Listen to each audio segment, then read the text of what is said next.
விஜய் டிவியில் கடந்த ஆண்டு முதல் ஒளிபரப்பாகி வரும் சீரியல் மகாநதி சீரியல். இந்த சீரியலை பிரவீன் பென்னட் இயக்கி வருகிறார்.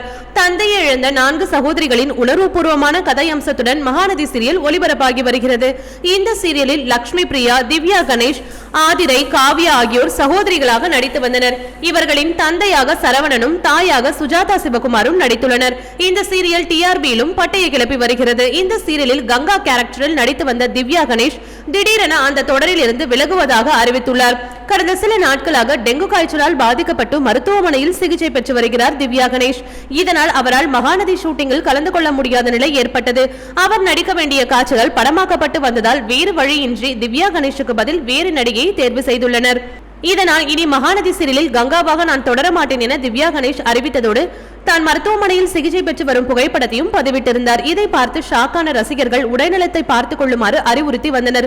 அது ஒரு புறம் இருக்க, மகாநதி சீரியலில் திவ்யா கணேஷ் நடித்து வந்த கங்கா கேரக்டரில் இனி யார் நடிப்பார் என்கிற எதிர்பார்ப்பும் நிலவி வந்தது. அதற்கு தற்பொழுது விடை கிடைத்துள்ளது. அதன்படி திவ்யா கணேஷுக்கு பதிலாக நடிகை தாரணி இனி கங்காவாக நடிக்க உள்ளதாக கூறப்படுகிறது. அவர் இதற்கு முன் சன் டிவியில் ஒளிபரப்பாகி வந்த சிங்கப்பெண்ணி சீரியலில் நடித்து வந்தார். தற்பொழுது கங்காவாக மகாநதி சீரியலில் அவர் நடித்துள்ள காட்சிகள் இன்று முதல் ஒளிபரப்பாக உள்ளன. திவ்யா கணேஷை போல் அவரும் கங்காவாக ஜொலிபாரா என்பதை போக போகதான் நாம் பார்க்க முடியும். இது போன்ற சினிமா மற்றும் சீரியல் தொடர்பான செய்திகளை காண சினி டைம்ஸ் சேனலை மறக்காம சப்ஸ்கிரைப் பண்ணுங்க.